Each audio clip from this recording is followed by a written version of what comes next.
Sir हमने अक्सर अपने इस माशरे वीडियो में में देखा कितना है कि सच्चाई है, जब आप भी लोग खुद मर्द देखिए। बाहर मुंह मारता है वो अपने 40s की एज में ही मारता है। 40s की एज में ऐसा क्या हो जाता है मर्द को? इस चीज़ को हम अगर इस तरह से लें कि मिड लाइफ क्राइसिस क्या होता है, तो वो शायद ज़्यादा समझ आएगा। बिकॉज ये थोड़ा नेगेटिव कॉनोटेशन है मेरे नज़दीक ना। ये किसी भी चीज़ को प्रेजेंट करने का एक आसान तरीका है, क्योंकि इसमें मज़ा आता है, चस्का मिलता है। बट होता क्या है कि हमें अगर शादियों को समझना है ना, या रिलेशनशिप्स को समझना है, तो हमें उसकी पूरी लाइफ साइकिल को समझना है। जब शादी होती है नई नई, तो मियाँ ने बीवी को देखा, बीवी ने मियाँ को देखा, दोनों के एंकर्स बड़े ज़बरदस्त थे। उसने उसके लोहे के दांतों को भी कहा आप तो बड़ी खूबसूरत लग रही हैं, उसने उसके गंजेपन को कहा आपके सर पे कितनी अच्छी टोपी है, ठीक है। लेकिन जब वो थोड़ा सा अरसा गुजरता है, तो फिर वो वही दांत उसको तंग करते हैं, वो कहती तू तो गंजा है, ठीक है। फिर थोड़ा सा और अरसा गुजरता है, करते करते करते ये स्पैन जो है ये बढ़ता जाता है। हम तजदीद वफा नहीं कर रहे होते। अच्छा, अब मेरी रिसर्च के मुताबिक, मैं कोई इस पर ये नहीं कहूँगा कि बाकी सबकी भी ये रिसर्च है या नहीं, बट मैंने जितने केसेस किए हैं, स्पेशली जो मिड लाइफ क्राइसिस जिनको आप कह रही हो, वो ये है कि 20, 26, 27 की अगर हम एवरेज एज लें शादी की लड़कियों की, हाँ ठीक जी, है, पाकिस्तान में तो मर्दों की भी 4-5 साल का फ़र्क होगा।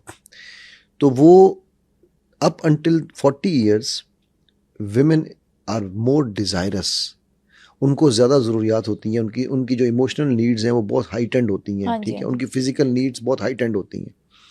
तो वो टाइम होता है मर्द के लिए जिसमें वो अपने आप को इस्टेब्लिश कर रहा होता है, ठीक है, स्ट्रगल कर रहा स्ट्रगल कर रहा था, जॉब है, बिजनेस है, जो भी चीज़ है, जी जी। ठीक है, उसमें उसने जगलिंग करनी है, बैलेंस करना है, बच्चों को भी बैलेंस करना है, बीवी को भी करना है, बाहर को भी करना है, काम को भी करना है, हर चीज़ को उसने बैलेंस करना है।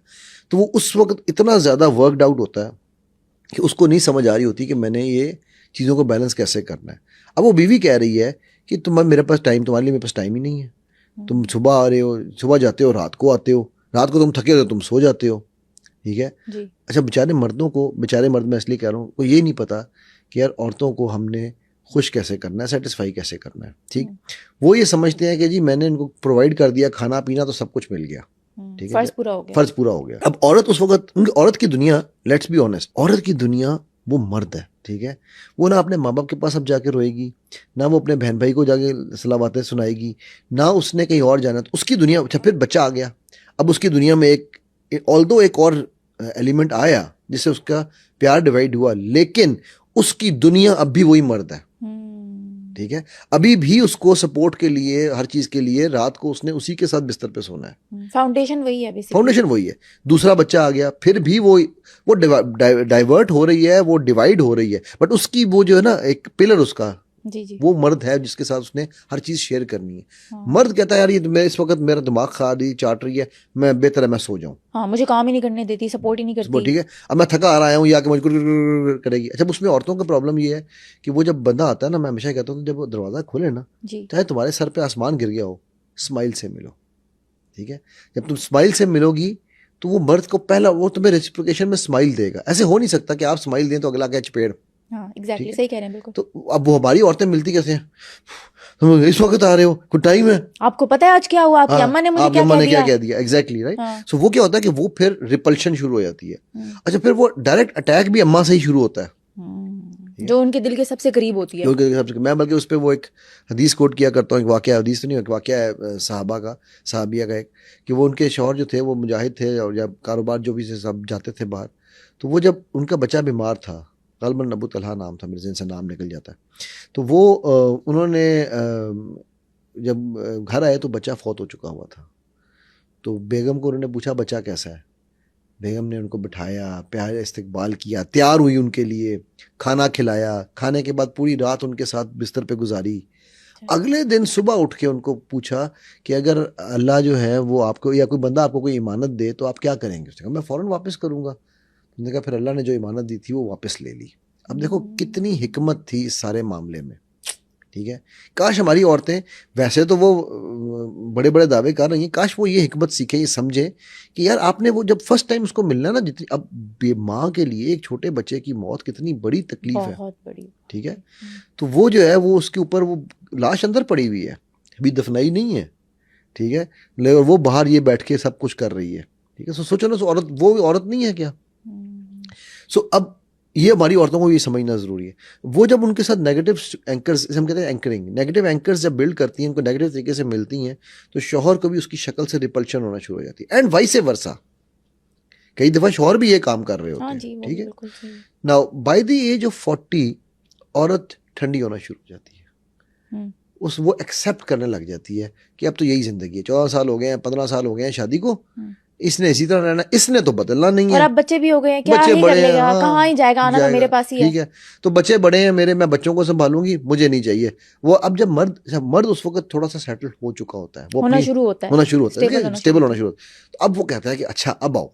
अब वो हम्म, कहती है नहीं जाओ घर जाओ, ठीक है, ओके। मेरे पास क्यों, मेरे सर में दर्द है, ये तुम्हारे बच्चों ने मुझे तंग। अच्छा फिर ये एक और औरत का बड़ा ताना होता है, इंतहाई गंदा ताना, जो मियाँ बीवी एक दूसरे को देते हैं, तुम्हारे बच्चे, भाई तुम्हारे नहीं है, दोनों के हैं। ठीक है, दोनों के बच्चे हैं ना, को हमारे Exactly. बच्चे को तुम्हारे बच्चे, तुम्हारे बच्चे, तो भाई वो कहता है तुमने तरबियत अच्छी नहीं की, वो कहती है तुम घर पे नहीं होते उसके लिए। नाउ अब वो जो बच्चे हैं चूंकि वो बड़े हो रहे हैं, अब औरत हमारे यहाँ पर जो ना हया का कॉन्सेप्ट ये है कि जी ओह अस्तगफिरुल्लाह, बच्चों के सामने लड़ सकते हैं, हग नहीं कर सकते, ठीक है, माथा नहीं चूम सकते, Exactly, तो your हमारी ये privacy. बेहयाई को हम हया कह रहे हैं, ठीक है। मैं इसको बेहयाई कहता हूँ कि भाई जो आप बच्चों के सामने लड़ झगड़ सकते हैं, तो आप क्यों नहीं प्यार से प्यार से रह सकते, ठीक है, आप शोइंग लव क्यों नहीं कर सकते। अच्छा अब वो क्या हो रहा है कि वो उस वक्त मर्द जो है उसको, अब मर्द इमोशनल ट्रॉमा में गया है, उससे पहले औरत इमोशनल ट्रॉमा में थी। बहुत सारे ऐसे केसेस आते हैं मेरे पास जो बिटवीन 35 to 40 की एज में औरतों के इमोशनल ट्रॉमास की वजह से किसी और के साथ किसी और ने कह दिया ओहो तुम तो इतनी प्यारी हो, तुम्हारे साथ तो बड़ा जुल्म हो रहा था, तो वो फौरन उसके कंधे पे सर रख लेती है। बेशक वो गलत नहीं कर रही, बट वो इमोशनली अटैच हो जाती है, ठीक है। क्योंकि औरत की इमोशनल नीड ज्यादा होती है मर्दों से। ज्यादा के अलावा वो पीरियड है ना जिसमें मर्द गायब है, हाँ जी, ठीक है, एब्सेंस ऑफ एब्सेंशिया है ना मर्द में, ठीक है। तो अब वो उसका होना ना होना एक बराबर है। अच्छा इसी तरह जब वो 40 क्रॉस किया है, अब अच्छा औरत बेचारी या जो भी कहें आप, वो ये करके वो फिर भी कई, मैं कहूँगा कि शायद 1-2% केसेस हैं कि जहाँ पर वो अपनी इज्जत की खेल खेल जाती है, बट 98%, 95% औरतें इज्जत की हिफाजत फिर भी कर लेती हैं, करती हैं, बिल्कुल ठीक मर्द है। नहीं करते। वो जो है ना वो औरत इमोशनल अटैच हो जाती है, अपने अंदर रोना शुद्ध होना, डिप्रेशन में चली जाती है कि वो देखे ना एक वो है जो मुझे इतना ख्याल कर रहा है, भाई वो भी तो मर्द है, वो बेवकूफ़ ये भी तो समझ, वो भी तो मर्द है, ठीक है, वो भी तो तुझे यूज़ कर रहा है अगर तू उस पॉइंट ऑफ व्यू से देखे। अच्छा जो मर्द है, अब उसको मर्द को जब 40 के बाद ज़रूरत पड़ी औरत की, अब औरत लिफ्ट नहीं करा रही, ना फिजिकल लिफ्ट है ना इमोशनल लिफ्ट है, ठीक। अब मर्द क्या करेगा, वो भी अगेन ये मैं कोई वो नहीं दे रहा हूँ, सर्टिफिकेट नहीं दे रहा हूँ कि ये काम करना चाहिए, मैं बता जो हो रहा है बिल्कुल। वो क्या करेगा कि वो उस वक्त अपनी कोई कुलीग होगी, कोई राह मिल जाएगी, कोई जिससे बात हो जाएगी, कोई अजीज़ होगी, कोई रिश्तेदार होगी, जो कोई कज़न होगी जिसके साथ उसने पहले अच्छे ताल्लुकात थे, अच्छी गपशप थी, शादी के बाद नहीं उस तरह की रही, तो अब उसने थोड़ा सा उसको सपोर्ट किया। अच्छा और सपोर्ट जैसे ही उसने किया वही इमोशनल कंधा उसने दिया, मर्द उसकी तरफ अट्रैक्ट हो गया, ठीक है। बहुत कम मर्द ऐसे हैं जो तवाइफों के पास जाते हैं, ये मैं आपको क्लियर बता रहा हूँ। अच्छा, बहुत कम मर्द है, ठीक है, मेरा ख्याल है शायद 5 to 10% भी नहीं होंगे। मर्द हमेशा इमोशनल अटैचमेंट वाले के पास जाते हैं।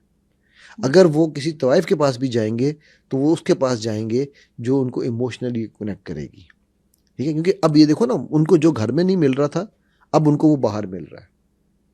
फिर हमारी औरतों को जब पता चल जाता है वो क्या कहती हैं, बाहर जो मर्जी मुंह मार के आओ, शादी ना करना, ठीक। गर्लफ्रेंड्स 4-4 रख लो, गर्लफ्रेंड, शादी हाँ नहीं हाँ करनी ये मेरे है। पास कई दफा मैं सुन चुका हूँ, ये डायलॉग मैंने बहुत सुने हैं। हाँ जी। सर वो गर्लफ्रेंड रखे ना, मैंने उसको मना किया जाए सोए उनके साथ, ओए होए होए, शादी नहीं मैं करने दूंगी इसे, मतलब हलाल नहीं करने दूंगी, हराम करता रहता है। हराम की तो यशी है, ठीक है।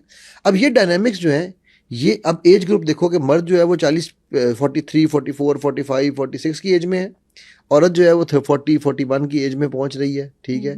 सो इसमें इसको हम मिड लाइफ क्राइसिस कहते हैं, ठीक है। सो इस सिनेरियो में वो जो मर्द बार, अगेन मैं जस्टिफिकेशन नहीं दे रहा हूँ, ना औरत को जस्टिफाइड थी ना मर्द जस्टिफाइड है, पर मैं आपको एक प्रोसेस समझा रहा हूँ।